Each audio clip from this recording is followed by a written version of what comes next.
Bruno, vários temas importantes hoje, né? Dia de expectativas, inclusive de falas de Jeremy Powell para a gente comentar, mas também dia aí, de fato, do anúncio oficial de Donald Trump sobre as tarifas para aço e ferro também, né? Para siderurgias, impactando, né?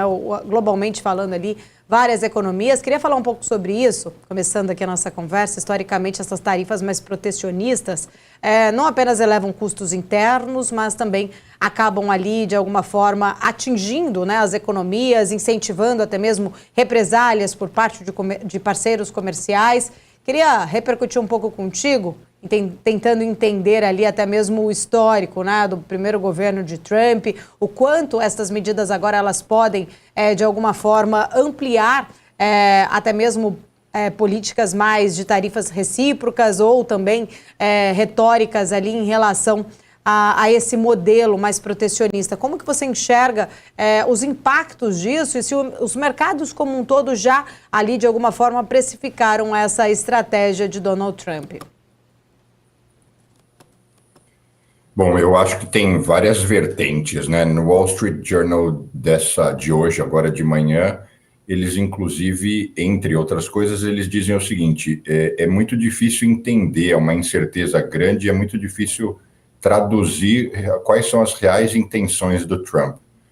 Por quê? Porque pressupõe que quando você quer gerar tarifas para um determinado produto e proteger aquele setor, é porque a concorrência externa em algum grau é desleal ou porque você quer gerar empregos internos. Então, vamos fatiar essas possibilidades e entender o seguinte: os Estados Unidos consomem mais aço do que ele é capaz de produzir.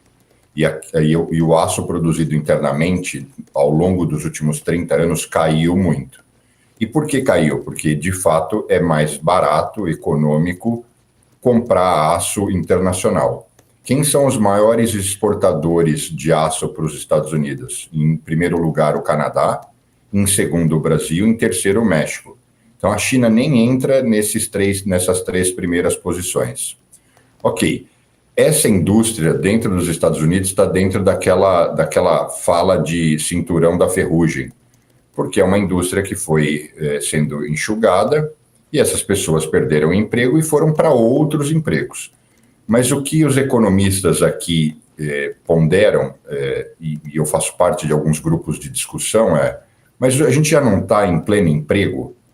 Onde está o desespero em se criar empregos?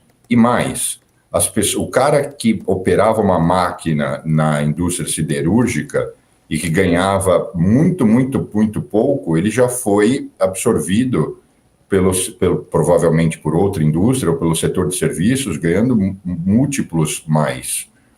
Mas pressupõe que seria uma grande motivação a geração de emprego. Só que para fechar essa questão do emprego, a siderurgia ela gera poucos empregos. Mesmo que ela volte a expandir, para se produzir muito aço, você não precisa de centenas de milhares de pessoas, você precisa de investimento em grandes plantas industriais.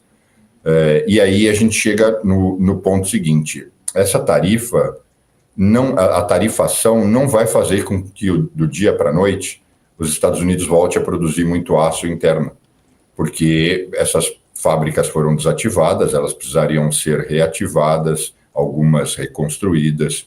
Isso leva meses, anos. Então seria um processo também muito lento. Enquanto isso não acontece, o aço vai continuar sendo... Os Estados Unidos precisam de aço, então ele vai continuar sendo importado, só que em vez de se pagar o valor anterior, vai se pagar mais. Quem vai pagar essa conta? Justamente o consumidor e a economia americana.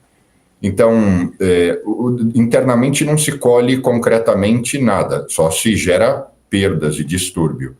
E internacionalmente, que foi a sua pergunta, provoca um desarranjo, porque várias economias devem, de alguma forma, reagir e impor algum outro tipo de tarifa. O Brasil comenta sobre a possibilidade de tarifar outros setores. Isso pode desencadear um processo que não é positivo, né? Sem entrar no mérito de que estudos nas últimas décadas mostram que para a economia americana a tarifação nunca foi positiva, nunca gerou arrecadação que justificasse o desarranjo econômico e falta de crescimento em outros setores.